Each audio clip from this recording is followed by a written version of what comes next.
we were sold out, and I'm talking like 500 orders in 15 minutes, like we were crashing the site. Welcome to our mushroom grow room.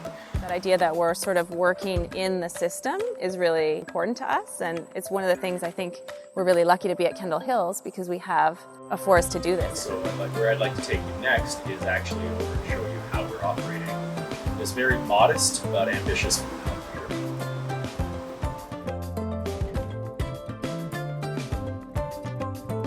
Hello and welcome to Kendal Hills Farm. My name's Dave Cranenberg. And I'm Emily Tufts.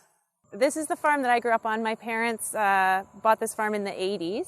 And when I was growing up here, this operation was a game farm. So my parents have always been involved in breeding hunting dogs. And it was a shooting preserve. So hunters would come and have memberships here, and they would be able to hunt released birds and bring their dogs. For the last 20 years or so, the farm itself hasn't been a farm feeding people. It's been more of a hobby farm. So when we moved out here 4 years ago, the first task was to revive it as a working agricultural farm.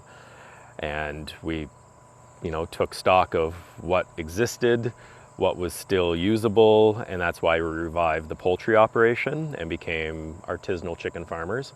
So we're allowed to raise up to 3,000 chickens, and you see them behind us. We're raising them out on pasture, big range space. We're doing some heritage varieties. We have turkeys, we have pigeons. Occasionally we raise partridge or quail, and we have laying hens. But the other big piece that we took stock of was that 2/3 of our 70 acres is forested. And naturally in a forest you find lots of mushrooms, and so that's why we also expanded the poultry into mushrooms, like the farm into a mushroom farm as well. And then through talking with a neighbor, he was game to help raise like heritage pigs. So we raise Tamworth pigs down on his property, which is in the forest. So these are forest raised pigs. They live outside year round. Yeah, so our long-term vision here is how do we steward 70 acres of land by working with nature? And that's why mushrooms intrigued us. Through the forest, it's like the rotational grazing that we're building towards slowly but surely. As we work with this pasture behind us, we'll be tree planting up there, but that's the end result, is lots of fruit and nut trees and berry bushes and perennials. And we wild harvest lots of flowers and berries that we use for ourselves, but also now in the soaps that we're making out of the pig fat that we keep. The idea that we're using nose to tail, in terms of keeping the fat and then turning that into soap, and in terms of composting down the mushroom compost into the forest, and then sort of feeding all of those wastes back into the pigs and even scraps into the chickens. That idea that we're sort of working in the system is really sort of important to us, and it's one of the things I think we're really lucky to be at Kendal Hills because we have a forest to do this in. The second piece to that is that we've got these underutilized buildings, and that's why we were able to establish a food hub, is that we had excess space, we had the cold storage, and talking with our friends that have the similar value set as us around how to farm, all of us, it was just an invitation to say, hey, maybe we could do something together through all of this, and find a different way of distributing food that's grown on farms like these to the people that's looking for the food like this. So that's why the food hub kind of was born in the pandemic, but is now something that we hope to have for quite some time. Most of our land is forested, and so the mushrooms that you see around me right now, these are all forest varieties. You find them naturally growing in the woods around here and all across Ontario, and that's what started drawing us to it. Mushrooms are finicky. They need the right amount of oxygen, the right amount of sunlight, the right amount of moisture and temperature in order to grow. We don't condition this room. We have to work with the outdoor air temperature and humidity. There's little tricks that we do to try to do it. There's different varieties, but ultimately what we're growing indoors, the main reason for that is so that all the critters outside don't ruin our crops. So we grow indoors, but it's under natural conditions. And the story of this building, though, is that way back when, it was one of the bird buildings on the farm. And when the farm transitioned out of being an agricultural operation into more of a hobby farm, this place was shuttered up and hadn't been stepped in or utilized really in over 20 years. So there was a tree growing into the back of it. There's critters living in here, and we gutted it, cleaned it up so that we could start growing things again.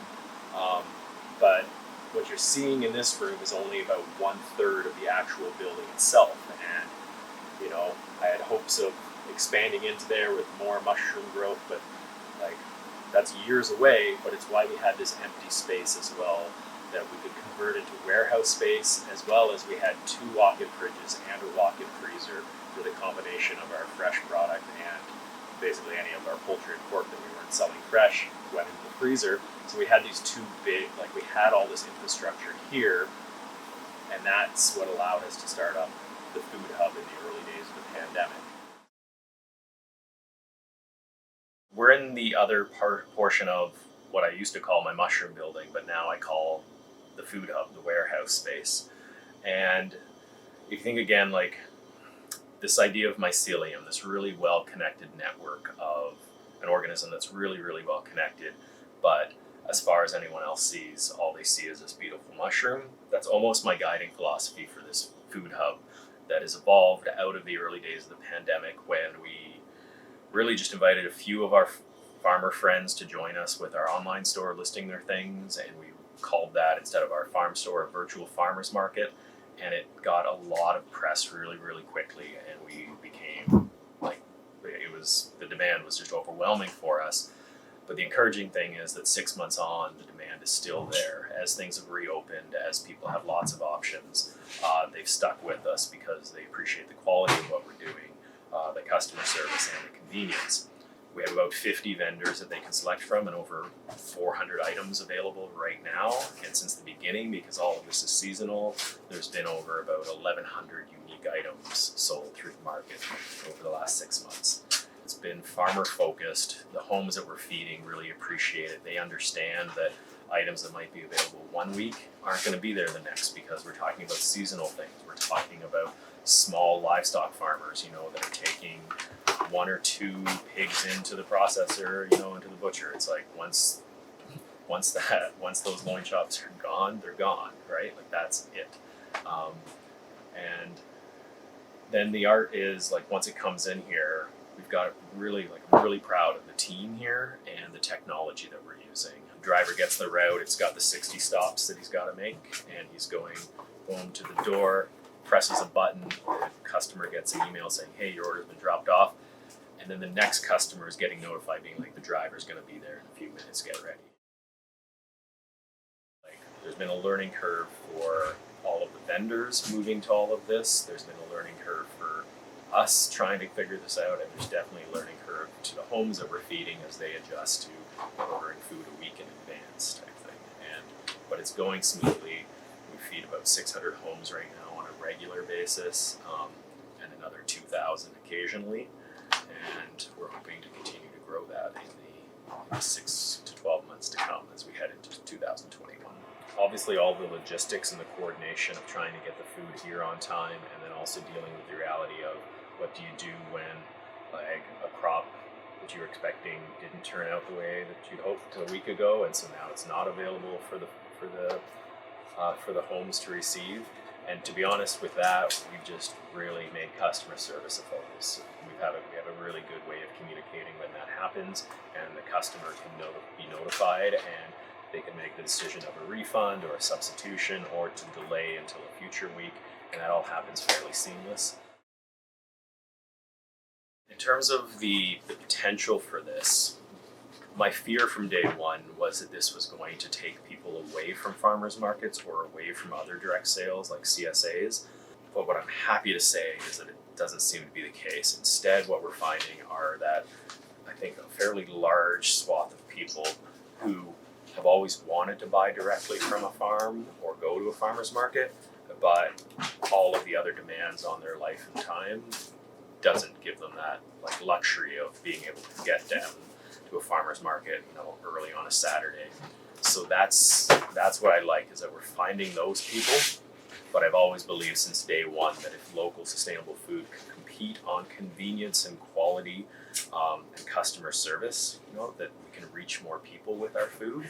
And that's the piece that I'm optimistic about, is that I think, like, we've done this, we've grown this with zero advertising or next to nothing in advertising. Just my farm's existing customer base that we had, plus we had a lot of free media exposure in the early days, but that's how it started, and now it's by word of mouth. Like, people are referring their friends. So I think there's a large demand in every community. They see the quality, they see the diversity. Once they taste it, they're like, whoa, what have I, like, this is mind blowing. I didn't know that food could actually taste like this. In terms of hard numbers, I'm happy to talk that. Like, we break even, on 250 orders a week, right? I forgot one of the most important things about all of this.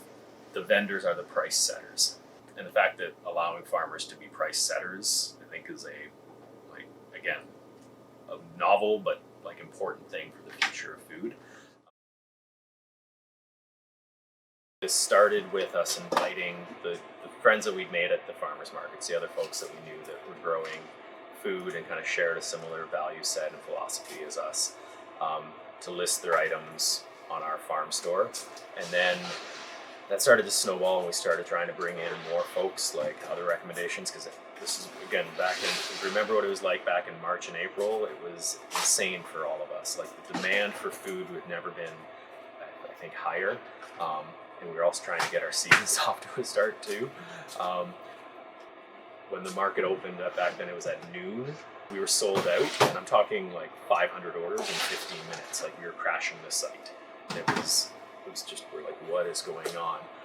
So we're bringing on, finding more farmers to join us, more vendors to join us, trying to round out what was available. We set up a separate corporation to handle this thing, and we called it the Green Circle Food Hub, with the idea that what would it look like for everybody to own a piece of this thing over time, and if that means blowing up the current legal structure and creating something else, that's all part of the conversation going forward. The vendors, I guess in traditional parlance, would be like suppliers of this, but I don't think of it as that. It's more of like the relationship that we have with them and with the homes and with the staff. And a couple of the core values from day one was that anybody working for the food hub was going to be paid a living wage for this area, that this isn't minimum wage work, that everybody in our food system should be able to actually make a proper living doing what they're doing, whether it's the driver, the person packing an order, the farmer themselves, the person washing dishes, for a food processor, anything like that. Like, fair wages needs to be part of the future of food. And then the other core principle was like, how do we reduce the overall environmental footprint of food and local food? And if you think about it, if we now have 50 vendors, and these 50 vendors would have all been driving to the same farmers markets on the same days of the week, or going to the same restaurants, like, that's the reality, is we have 50 trucks on the road making the same trip. This now puts one truck on the road. And that's the hopeful, that's what we're building towards, is we reduce the amount of time we're all spending in our trucks. I know for myself personally, I put about 60,000 kilometers a year, coming to and from markets and going to and from my processor.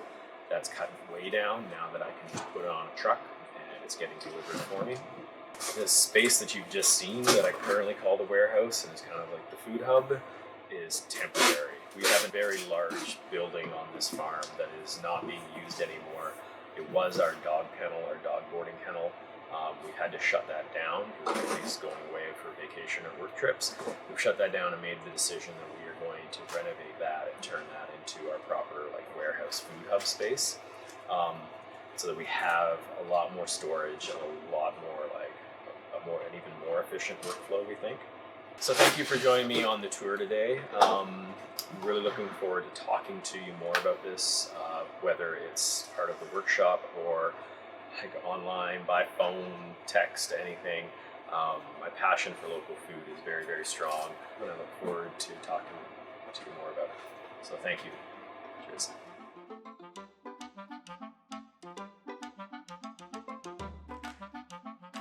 I'm Emily Tufts. Oh, sorry, I shouldn't have done that. Let's go again. Go again from the beginning. Okay, fine. What did you do? Because I hit my chest. You're yeah, I hit my mic.